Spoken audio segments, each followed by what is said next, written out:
How Indian stand-up has leveled up in the last few years. The commerce of comedy. How much are India's top comedians actually making? What are the most lucrative parts? What are the least lucrative parts? And are reels the new comedy currency? We'll take a look at that and more.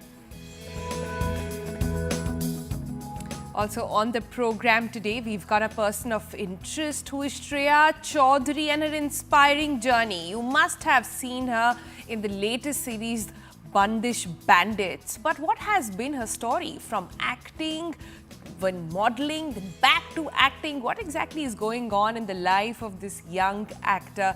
We sit down for a tete-a-tete. But first up, in the last few decades, stand-up comedy has cemented its spot in the mainstream. Comedians like Veer Das, Anurag Bassi, Zakir Khan, they're looked at as modern-day truth-tellers, with everyday observations woven into astute commentary and punchlines. Today on TBC, we thought we'd take a look at this funny business to understand everything, from how the scene has changed over the last few decades to what tickles India in 2025. Is it the 2009 opening of the Comedy Store in Mumbai that many comedians look at as the beginning of the business side of it all? Then there was Comic Tan on OTT, which was another game changer. Now, making stand-up comedy accessible on the click of a button, and even comedians like AIB making comedy and skits a regular YouTube phenomena. Right. So in 2018, an IIM Ahmedabad study said that stand-up comedy as an industry was raking in about 30 crores a year. They estimated it was growing at a rate of 25%. Today, becoming a stand-up comedian is very much looked at as a legitimate career path. Everything from open mic nights to open calls, dedicated to finding the funniest among us. So what does it take really to become a stand-up comedian in India today? How profitable has it become? Should you really be pursuing it? And how have the jokes we laugh evolved over the ages as well? We look at all of this with our guests this morning. Let's introduce them now. Now, to understand all of this better, we've got a comedian and actor Kartik Kumar joining us this morning. Now, Kartik is somebody who you'll remember from some Bollywood movies as well. But he's not just someone who does stand-up, he organizes the entire setup, which is so interesting. So, Kartik, when we start with you, just want to understand first, in your view, how has the stand-up comedy space sort of changed in the past decade or so? I would definitely credit the first brigade of Veer and Papa CJ, the likes of who started very early in the 2000s, 2001, 99, 2001 types. But they were playing an art form that they knew culturally from a Western perspective.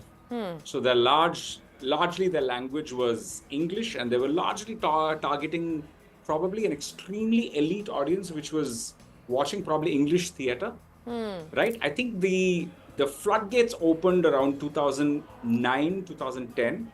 As far as South was concerned, I think we at Avam, we started off a wave of comedy artists. In Bombay, there was a similar wave in Delhi. It's kind of around the same time all this was happening. And I think the floodgates opened when the Comedy Store set up its second branch worldwide in Bombay. That kind of set the tone for saying, I think stand-up comedy is now an art form. We are now asking for Indian voices to come and take the mic. Kartik, how has what works for India changed over time, over the last few decades? I think comedy has become a paradigm of conversation right now to discuss social situations, personal situations, psychological, political situations. It's now become a language more than ever. If you were to resort to only comedy from cinema, right? Cinema comedy is largely situational, and they will make you laugh about very, very tame things, right? Whereas stand-up comedy pushes you into extreme areas of conflict, of confrontation, personal disquiet, personal traumas and discomforts, our mindsets, and what's missing in our mindset. I think comedy has gotten a lot more personal, and therefore that's why you find a lot of people taking offense to stand-up comedians, because we're hitting at very, very raw nerves, and that's a very important power that comedy holds. And I think comedy is being used much more than just entertainment right now. All right. Now, staying on that subject then, Karthik, what is your view is happening in India at the moment? Do you think India will have people like Colbert, Jon Stewart? And is that how the Indian comedy really works over here? Or do you think here sentiments, sensitivities are very different? Okay, so when you speak of Colbert or Jon Stewart right now, I think you're talking from a perspective of incisive, political ideology being deconstructed on I think a lot of people have done that. A lot of people are doing that in stand-up. There's a lot of resistance to it. I think the forerunners for that would be a comedy group like AIB, right? So they were pushing the political and social rhetoric and deconstructing a lot of things on using comedy. So will we see a television program that will host this? I don't think television is ready for stand-up comedy at all. We're probably a few generations away from television encompassing a comedic art form that is literally pushing the envelope. It will break barriers. You can't edit comedy, right? Because comedy is, in its essence, stand-up comedy is a live art form, right? So if you are looking to censor it, if you're looking to edit it, hive out stuff, it loses its essential rawness, which is what makes it the coolest art form, right? So I think comedians are very happy today reaching out to their audiences through independent media and through live performances, right? So I don't know if you will find that when you spoke about Colbert or Stewart, you're talking about television opening its portals to that. I think television comedy will still be lame and tame. And not to say that it's not good. It's just simple and easy. Yeah. So, Karthik, if we could ask you, your own platform, Evam, you've been running it for about 22 years. Can you take us behind the scenes of running a platform and a channel? What are the lucrative parts and what are maybe the unlucrative parts?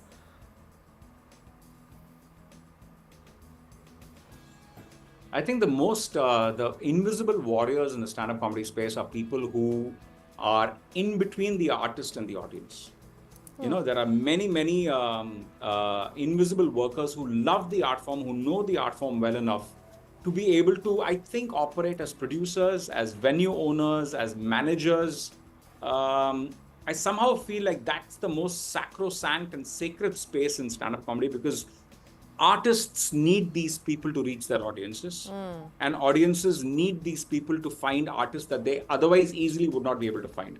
Because when an artist literally breaks out into popularity, right, this middle person can disappear. Whereas there are a whole bunch of artists for whom this middle person, whether it's venue owners, managers, producers, are absolutely important in the ecosystem. And that's the part of the ecosystem that I feel is most fragile and I worry the most about, right? Because I think a lot of artists feel like they impurify themselves by becoming organizers, right? But actually the artists can make the best organizers because they're literally providing comforts to another artist that they would have wanted themselves. So there's a lot of empathy that they require to become venue owners or producers. But that middle ecosystem is where I think there is still a question mark over how do we make money on this. Avam has literally been in this space for the last 20 years without really fully understanding how do we make money on this. Because I don't think you can come into it saying, I want to make money. You need to come into it saying, I think what we are saying and what we're leaving behind, the emotional carbon footprint we leave behind with these pieces that we just say into the ether and it gets recorded, makes a difference to the ethos of my country in some fashion. It will document a moment in time in a way that even a documentary cannot do. Karthik, that's real deep, but now since you're talking about being a manager and being that middleman, put on that hat and tell us, why aren't there enough women and even queer people on stage? Why don't we see that happen in India?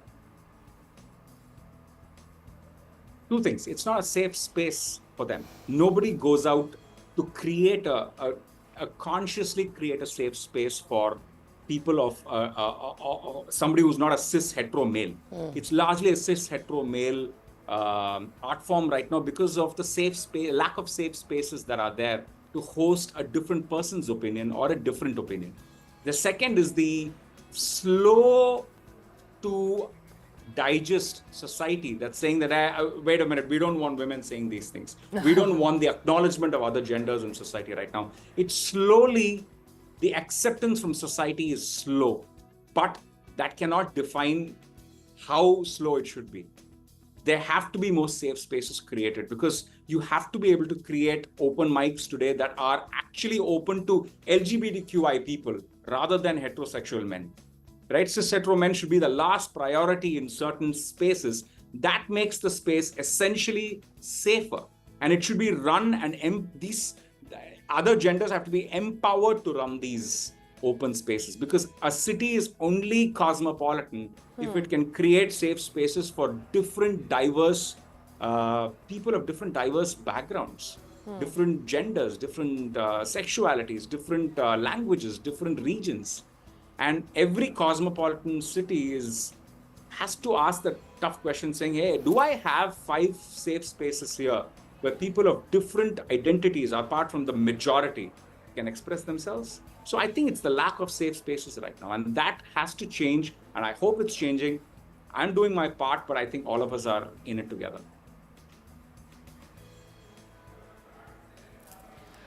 Karthik, tell us, does humor change from region to region in India? You're someone who's performed across the country. What have you found?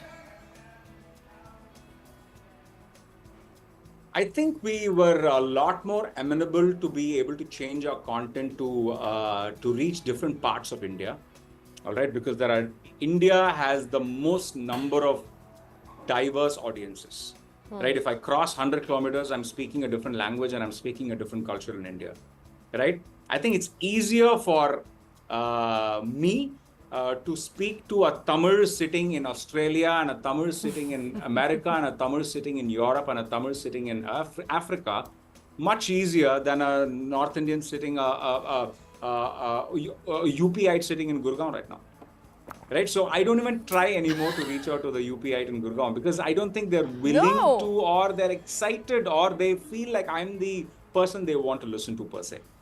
Right? So it's literally culturally spread much more. So there are comedians who are not pan-Indian. I don't think pan-Indian comedian is a thing anymore. I think it's every country, every city has its own, every culture, every language has its own local favorites. And within that, the genres are spreading. Hey, this person in Tamil speaks about observational things. This person talks politics. This person talks serious things. So I think it's spreading from that perspective. I don't think there is any need for a pan-Indian stand-up comic per se. And that's largely maybe because of the language and cultural barrier, but I don't see it as a barrier. I see it as it's a different language altogether. I would find it extremely difficult to connect with a Bengali youth right now. Right? Because I think the lingo of that young person is completely different from the lingo of a Tamil youth right now. So I would have to understand that, and if I'm understanding it, I'm tuning myself into audiences. Whereas a stand-up comic is actually, it's a very autobiographical space. So a stand-up comic should sound and talk and be like themselves as much as possible.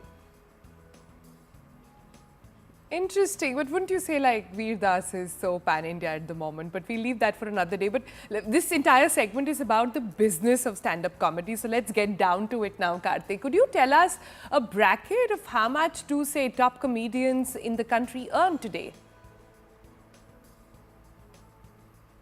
I think right now a practicing professional stand-up comic who's constantly hustling to ensure that they have multiple revenue streams. They work with shows that they do in public, all right, where they sell tickets. Now, this is literally the least revenue and the least money-making thing unless you become famous.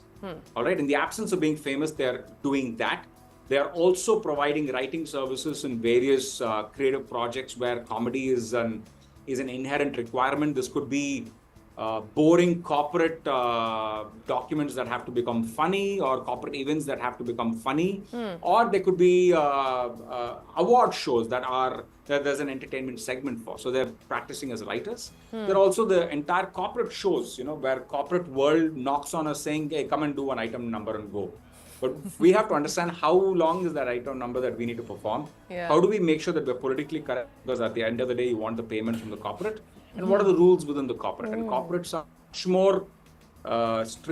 more strict than probably West Asian countries right now. So there are things that you can say and not say. So that's a hustle altogether. And of course, social media is a complete hustle by itself.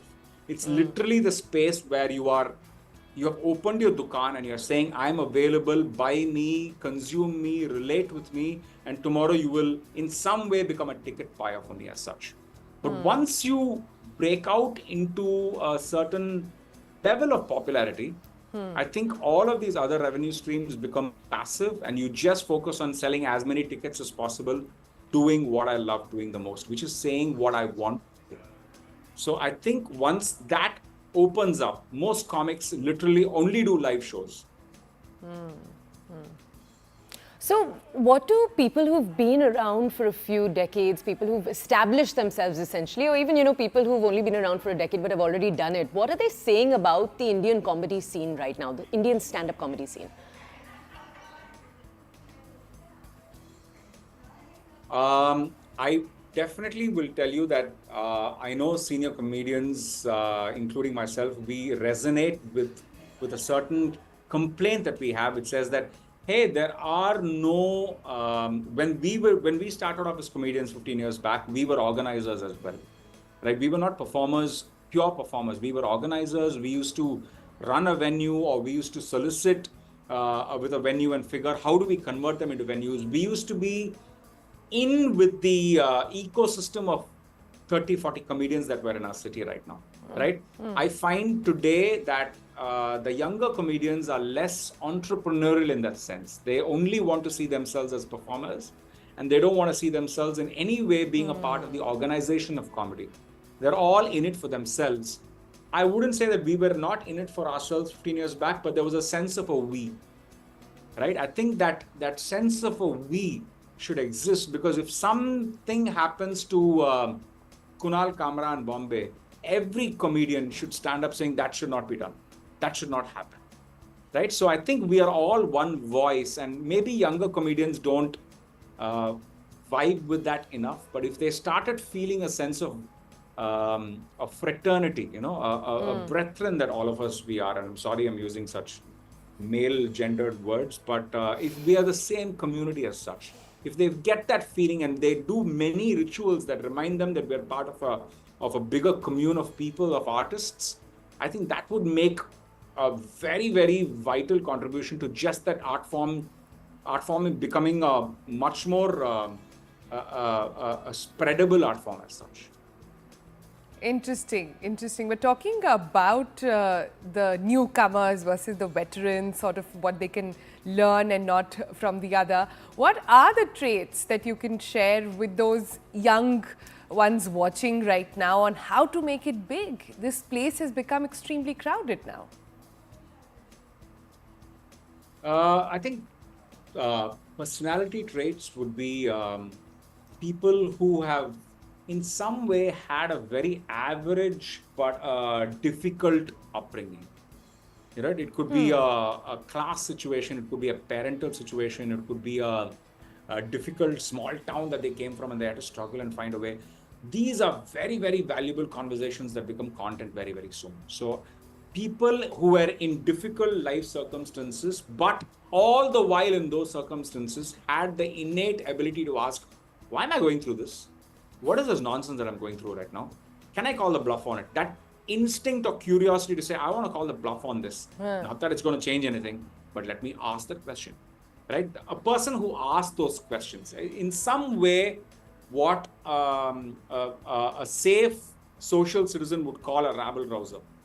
A safe social citizen would say, hey, this person is a renegade, is a rebel without a cause. There's no cause. If you're starting to rebel very soon, you will find yourself into comedy sooner or later. And comedy will be a very healthy outlet for your sense of rebellion. And just that question of asking why. Why? And that person who asks why in class is the most annoying to the class teacher. Right? Or that person who wants to ask why and everybody's like, stop asking these questions, keep quiet. Right? That person who's been shut down in class will eventually start finding an outlet, because all those hidden thoughts that they went through in their heads, which they documented, literally becomes comedy gold. So rabble rousers and rebels, here's your all social derelicts. This is the best place to be, comedy. Fascinating. Yeah, very, very fascinating. It's so lovely to hear someone so fired up about what they're doing. Karthik, thank you for bringing us that perspective. We thought this would be incomplete without bringing you one different perspective. We wanted to hear from someone who's trying to make it on the scene right now, trying to break out. We're going to go over next to Devashish Mule. He's a 29-year-old stand-up comedian. Now, he started doing comedy, performing in front of audiences all the way back at the age of 20 when he was still in college. Right now, he's in Bangalore, which many actually call the hub of stand-up comedy. He's a product lead at a tech company. And for the last 2 years, Devashish, it seems you've been investing very seriously in this. So you've been going to Bombay, Gurgaon, Delhi, around the country, putting forth your stand-up comedy. So tell us, Devashish, you've actually had a reel of yours from a stand-up comedy set go viral. It's gotten that 50,000 plus views. How does that change the way you perform? Now when you're on stage, are you constantly thinking while you're giving that stand-up, okay, this could be a good moment, we should make a reel? Do you find yourself not living in the present? Yeah, that's definitely a layer of the experience. Every time you're on stage, you're kind of mentally counting moments. Okay, there was a good moment. This was a good moment. Okay, 3 reels. So that is a part of, how the experience is set up for the comedian as well. And it's a part of the bigger, format of this career is that you're also, in a way, a content creator, and you're doing the entire digital marketing, social media marketing. So you're thinking along those lines as well. I think so.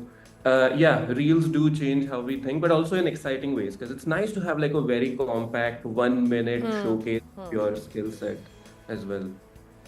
So reels are like your portfolio. Yes. This is what you push out to the world and you take it forward. But Devashish, help me understand how difficult or easy it is to become or make it big in the stand-up space now. In a space, like I said, which is already crowded, which has some very known faces, and people from all walks of life coming in with very different perspective. What does it take to really shine out? So 2 parts. First part is actually it's quite a booming space, I would say, especially in the last 2-3 years, as everybody is now very warmed up to the idea of going to live shows. They've also, evolved their thinking from first thinking it's something you watch on YouTube to now it's something you go and experience in real life person in a comedy club or in a cafe. So way many more live shows happening in every city, even smaller towns, way more live shows. So somebody in Bangalore or Bombay could be doing 2 shows a day every day when they're starting out within a year. They would be smaller shows and you're not getting paid, but you're getting up on stage and you're building your, your voice, you're building your art, your skills and art form. So right now there is that platform to get started. And of course, there's a lot of other comedians, but because it's such a booming space, I think it is very possible to find your space if the hustle is there and if the dedication is there and love for the art form, of course, is there. So that's the first part. How do you deal with so many voices and so many people that you have to rub shoulders with? It's kind of exciting, actually. Everybody is kind of different. And like Karthik also said, India is such a heterogeneous, population that there are so many different voices and they fit in different places and different audiences. So, every niche has its own space to grow. So in a way, it's also a very nice opportunity to be unique. While also being with all these other people who bring in so many different, such a different essence. Devashish, can we ask you what the money actually is? If you don't mind telling us a little bit about, the numbers, how much one makes in a show at the level you're at, how you expect that to change, how one does financial planning when it comes to being a stand-up comedian. Sure. Sure. So, it helps to think of it as a business, right? Or at least, you're a freelancer in a way. So there is an investment and then there is revenue. I would say that the first 2, 3 years, like any business, is heavy on investment of time and even money. You're traveling, putting in your own money, etc. So I would say the first 2, 3 years, maybe not that much money. Maybe you could help a senior comedian do some and get some odd gigs, but there's no money in the first 2, 3 years. But after that, you once you're established and present in the scene, you could do 2 shows, 3 shows a month. These corporate shows, which are like easy to grab at this point, and you could be earning about 50, 60K a month within 3 years, I think. But also the cost of it is 20K. So the economics of it are kind of tight in the first 3 years, but after that you grow, right? So if a comedian has 50K, 100K followers on Instagram, you could, instead of doing 3 shows, you could be doing 10 shows, 15 shows, and you could be earning very like corporate salaries, 2 lakhs, 3 lakhs. And then after that, the sky is the limit. If you're one of the famous comedians, you could sell out stadiums, you could do NRI shows for NRIs, you could tour in Europe, US, and then that's a lot of money. Sky's the limit. All right, Devashish, we'll leave it there for the moment. Thank you so much for joining us and good luck with your comedy scene. We'll check you out on the other side, yeah? Hey, thank you so much for having me. All right, with that, we're going to slip into a break. Coming up on the other side, we've got a person of interest. She started modeling, then started acting, and that has taken her to a long, long mile and a very famous OTT platform. Shreya Chaudhry joins us on the other side.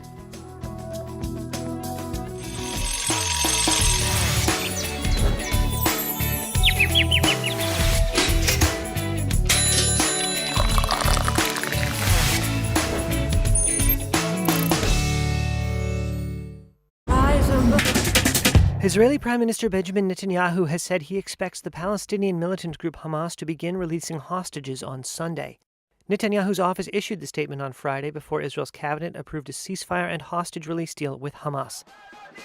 The Gaza ceasefire deal is aimed at releasing Israeli captives and ending 15 months of war that devastated the Palestinian enclave. The war was triggered by the October 7, 2023 Hamas attack on Israeli communities that killed 1,200 and saw more than 250 hostages taken back to Gaza, according to Israeli tallies. Israel's military retaliation reduced much of Gaza to rubble. Palestinian officials say the operation killed over 46,000 people and displaced most of the tiny enclave's pre-war population of 2.3 million. In the first phase of the ceasefire, Hamas will release 33 Israeli hostages. Israel will release all Palestinian women and children under 19 detained in Israeli jails. Envoys from both outgoing U.S. President Joe Biden and President-elect Donald Trump pressed for the deal, which was brokered with the help of Qatar and Egypt. The ceasefire faces resistance from hardliners in the Israeli government who said it was a capitulation to Hamas. National Security Minister Itamar Ben-Gvir threatened to resign if it was approved. Finance Minister Bezalel Smotrich threatened to pull his faction's support for the government if it does not go back to war to defeat Hamas after the first 6-week phase of the ceasefire was completed. And while the truce is set to take effect in 2 days, the fighting continued. In Gaza itself, Israeli warplanes kept up intense strikes, and the Civil Emergency Service said on Friday that at least 101 people, including 58 women and children, had been killed since the deal was announced on Wednesday. Some Palestinians in Gaza struggled on Thursday to celebrate a ceasefire deal being struck as they mourned loved ones killed in Israeli strikes within hours of its announcement. But following its announcement on Wednesday, Israel intensified strikes on Gaza, residents and authorities said, killing dozens overnight. A senior Hamas official said on Thursday the group is committed to the ceasefire accord. Hardliners in Netanyahu's right-wing government were still hoping to stop the deal, with some ministers threatening to quit their posts, though most ministers were expected to back it. In Gaza, meanwhile, residents are holding their breath for a change in their circumstances.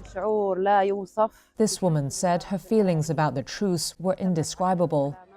Thank God it was struck after all the suffering we've been through, she said. The suffering, honestly, is indescribable. Displacement, hunger, extermination. This father of four said he's just hoping that they don't lose more loved ones in this crazy war in the remaining time before the ceasefire comes into effect. Israeli Prime Minister Benjamin Netanyahu has said he expects the Palestinian militant group Hamas to begin releasing hostages on Sunday. Netanyahu's office issued the statement on Friday before Israel's cabinet approved a ceasefire and hostage release deal with Hamas. The Gaza ceasefire deal is aimed at releasing Israeli captives and ending 15 months of war that devastated the Palestinian enclave. The war was triggered by the October 7, 2023 Hamas attack on Israeli communities that killed 1,200 and saw more than 250 hostages taken back to Gaza, according to Israeli tallies.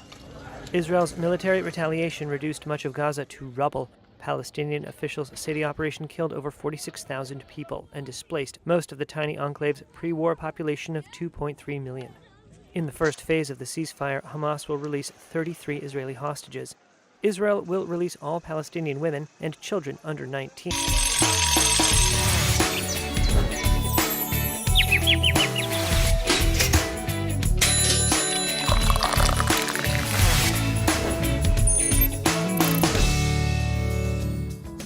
Okay, welcome back to the Breakfast Club. Let's take you very quickly to stories that are taking place in not just India but also the world. First, millions of hearts breaking everywhere as two-time Olympic medalist and star javelin thrower Neeraj Chopra got married, taking to Instagram last night. Neeraj shared the news to his fans with a heartfelt note. He said, "Starting the new chapter of life with my family, grateful for every blessing that brought us to this moment together, bound by love, happily ever after." Neeraj captioned the post. He shared a series of pictures revealing the identity of his life partner. The pair got married in the presence of close friends and family members. CNN News 18 wishes them good luck, the best of luck for the years ahead. Also, yesterday was Javed Akhtar's 80th birthday celebration, and it was truly a star-studded affair from Amitabh Bachchan to Amir Khan. Several stars attended the happy event. A viral video from the celebration actually shows Amir Khan, Farhan Akhtar and Shankar Mahadevan all coming together to sing the title track of Dil Chahta Hai. Fun fact, the song was originally sung by Shankar Mahadevan, Dil Chahta Hai directed by Farhan Akhtar, and it featured Amir Khan over there. So let's stop talking and let you hear that performance.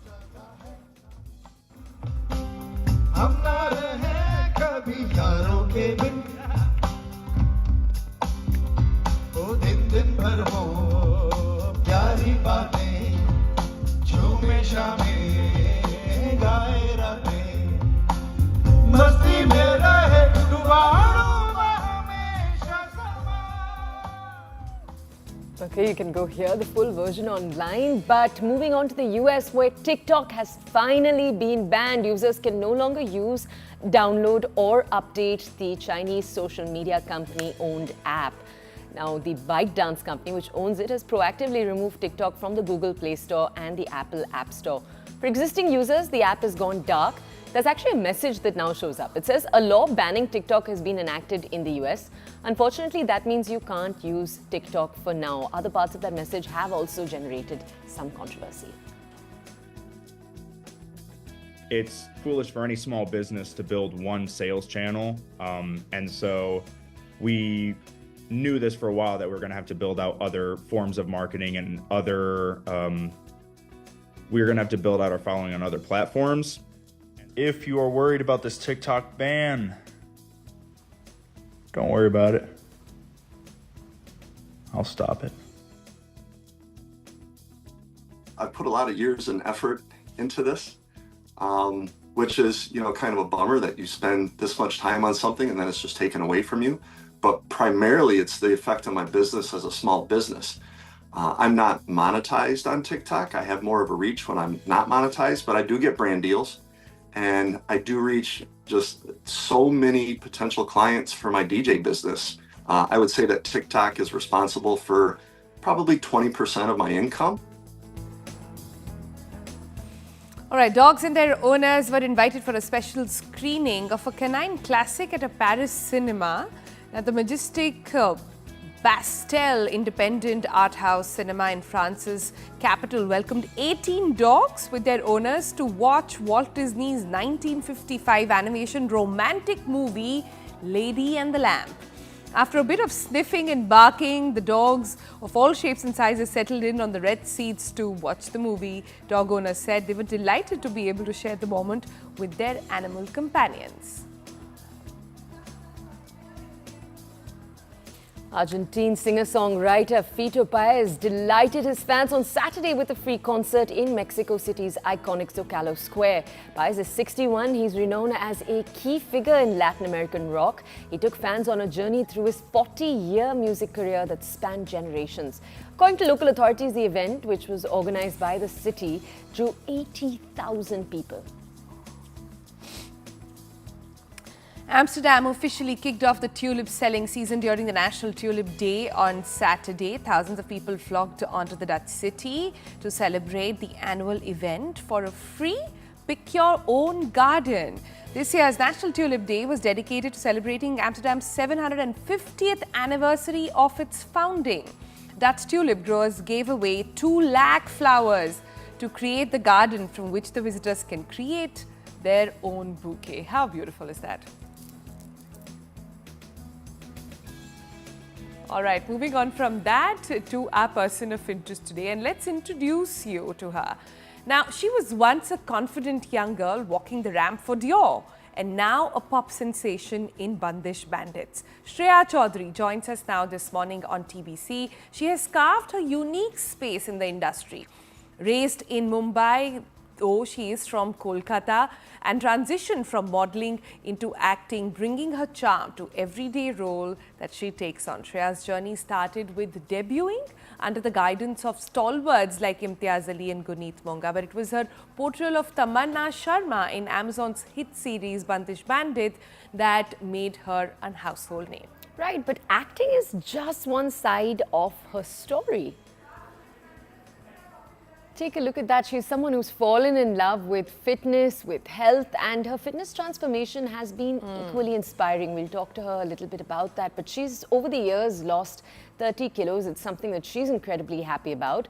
Her fitness journey is complete with boxing gloves and cycling trails, and it's nothing short of motivational. What's next for the star in the journey of not just entertainment, but also health? Let's go over to her to understand a little bit more. All right. Good morning, Shreya. Thank you for joining us here on the show. Tell us, you're someone who started your acting career, we were just telling our audiences, with huge names. You had Imtiaz Ali, Guneet Monga, and now you have Bandish Bandits that you've been associated for a while now.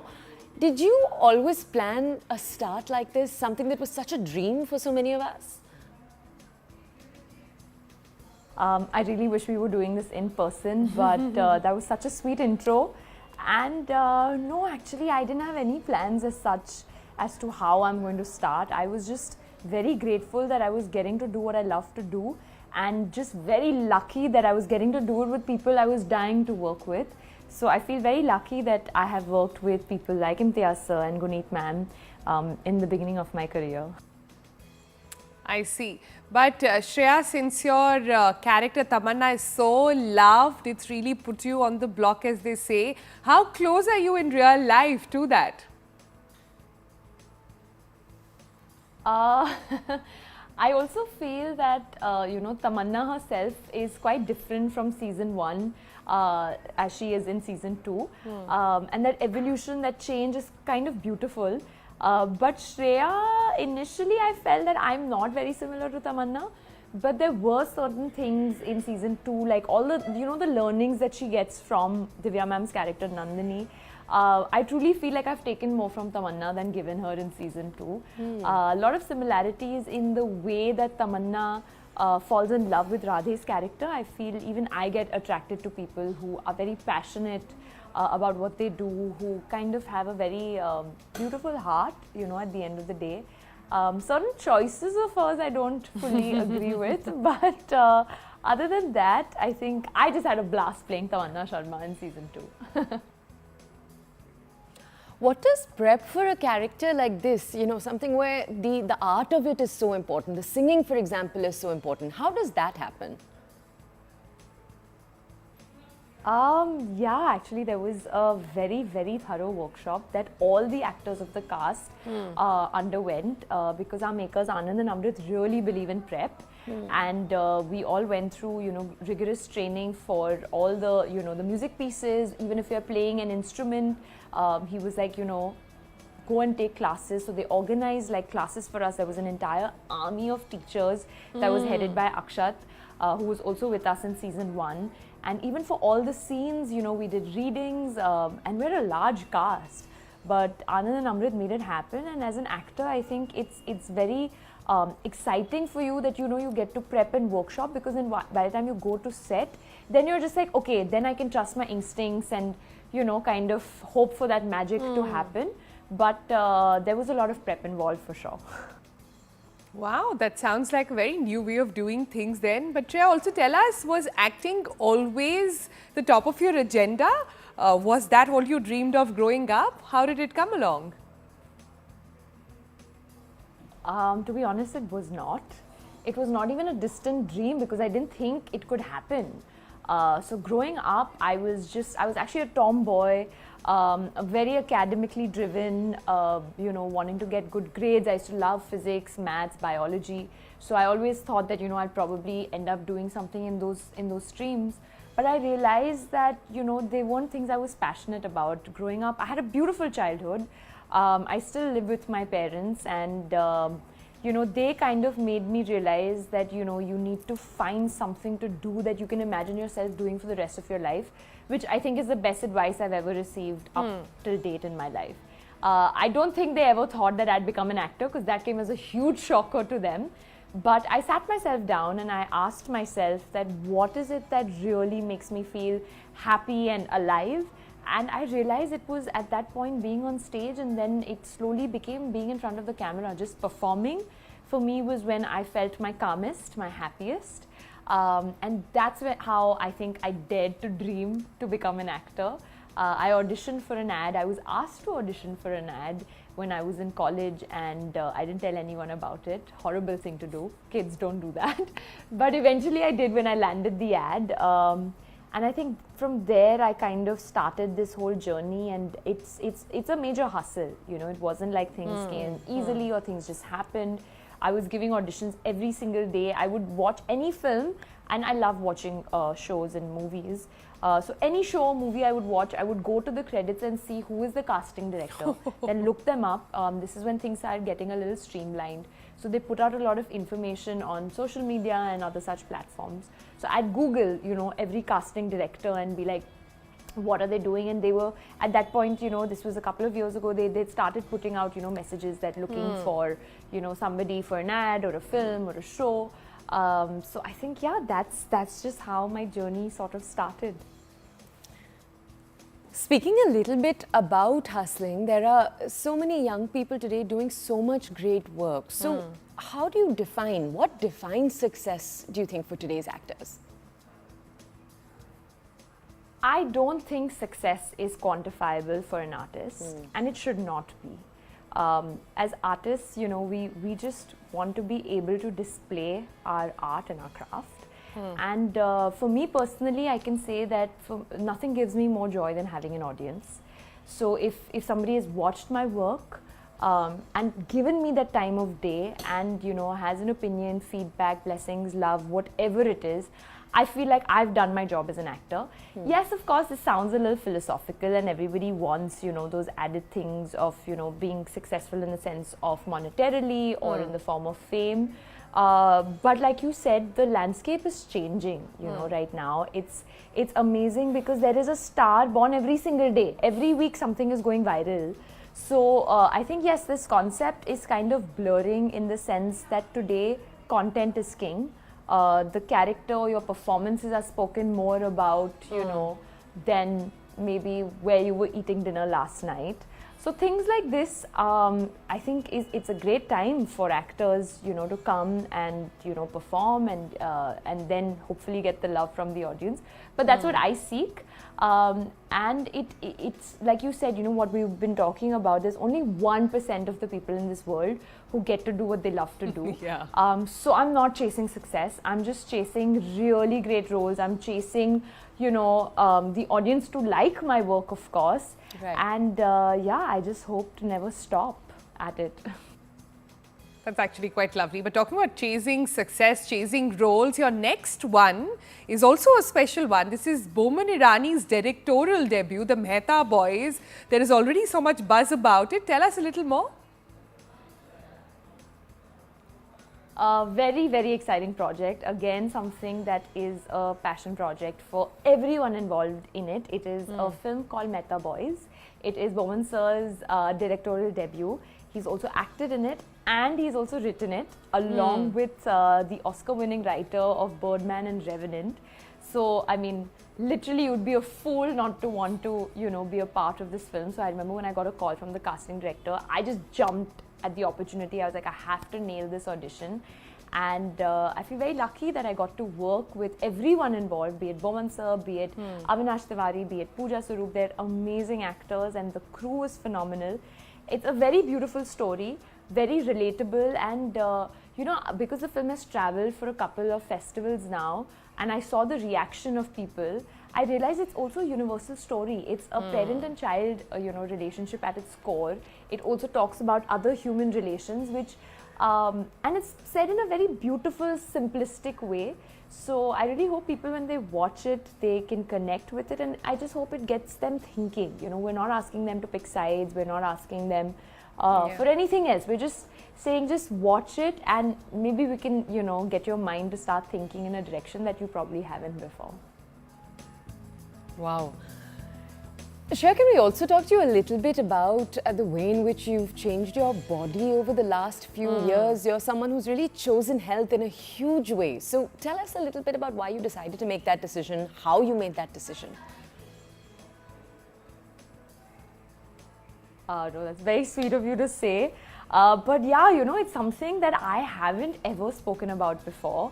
And because of some reason, I decided to, you know, pour my heart out. And I truly was, I think I was vulnerable for the first time in a very long time on social media. And the way the audiences have kind of, you know, just responded to this, they have been so, I mean, I don't know what the word is, they've been so motivating to me.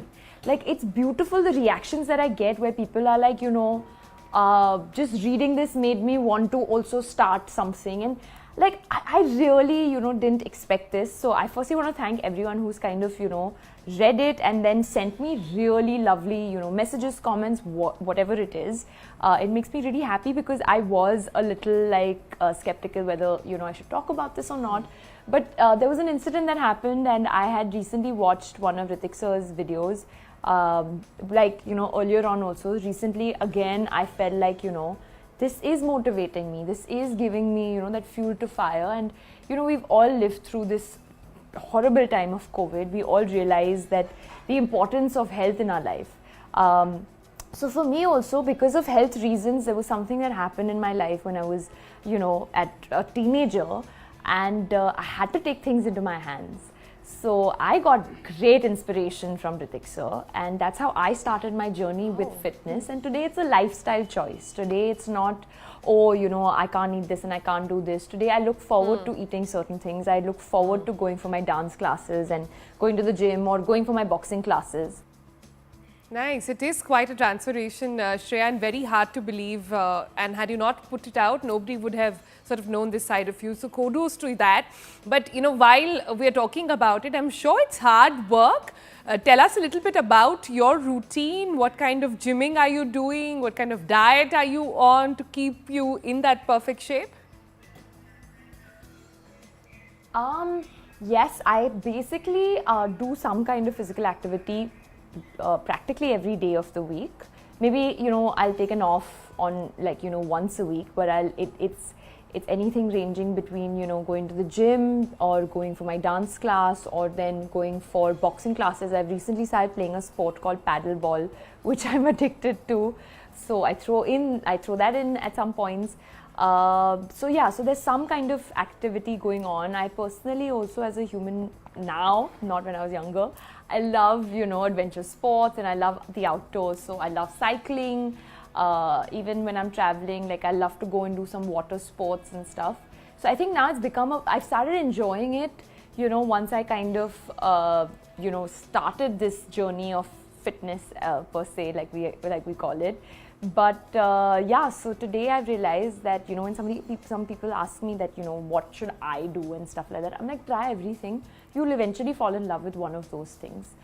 Because movement is amazing. When you know that, you know, you're able to move, I'm telling you, you're taking it lightly right now.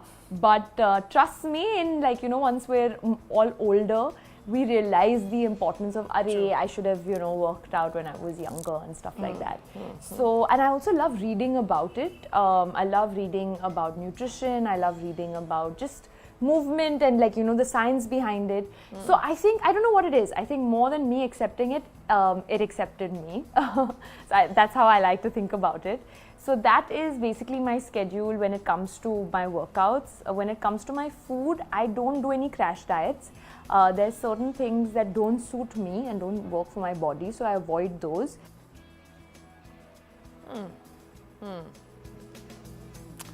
All right, Shreya, we leave it there for the moment. Thank you so much for joining us and sharing your story and your journey with us.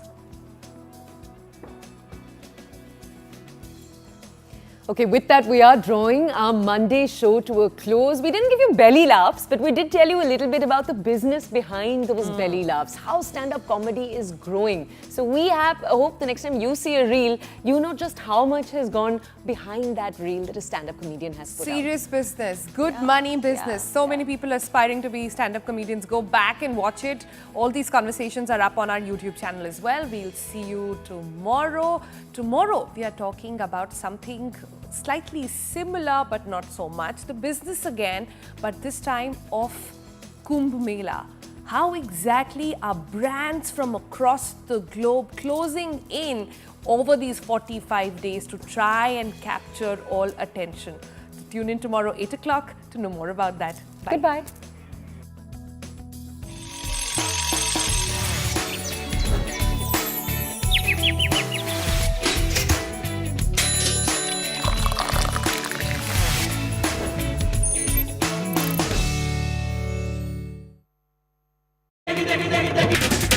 Israeli Prime Minister Benjamin Netanyahu has said he expects the Palestinian militant group Hamas to begin releasing hostages on Sunday.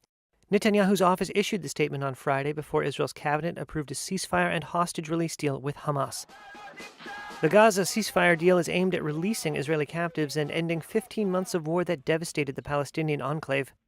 The war was triggered by the October 7, 2023 Hamas attack on Israeli communities that killed 1,200 and saw more than 250 hostages taken back to Gaza, according to Israeli tallies.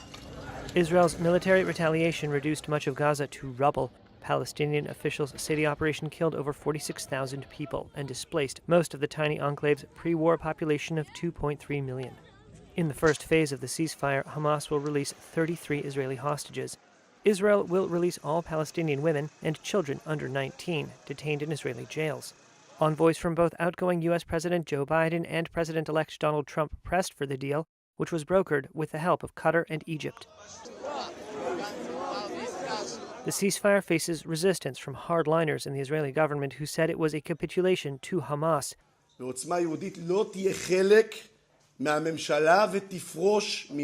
National Security Minister Itamar Ben-Gvir threatened to resign if it was approved.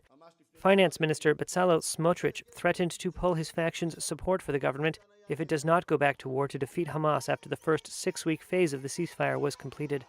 And while the truce is set to take effect in 2 days, the fighting continued. In Gaza itself, Israeli warplanes kept up intense strikes, and the Civil Emergency Service said on Friday that at least 101 people, including 58 women and children, had been killed since the deal was announced on Wednesday. Some Palestinians in Gaza struggled on Thursday to celebrate a ceasefire deal being struck as they mourned loved ones killed in Israeli strikes within hours of its announcement. But following its announcement on Wednesday, Israel intensified strikes on Gaza, residents and authorities said, killing dozens overnight. A senior Hamas official said on Thursday the group is committed to the ceasefire accord. Hardliners in Netanyahu's right-wing government were still hoping to stop the deal, with some ministers threatening to quit their posts, though most ministers were expected to back it. In Gaza, meanwhile, residents are holding their breath for a change in their circumstances. This woman said her feelings about the truce were indescribable. Thank God it was struck after all the suffering we've been through, she said. The suffering, honestly, is indescribable. Displacement, hunger, extermination.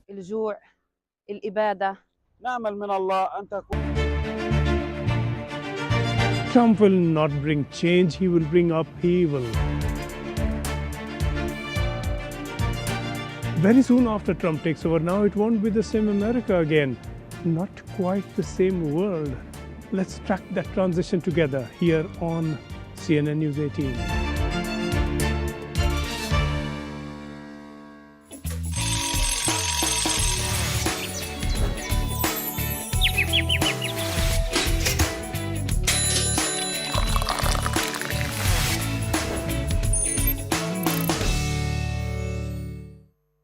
Mutual funds. Israeli Prime Minister Benjamin Netanyahu has said he expects the Palestinians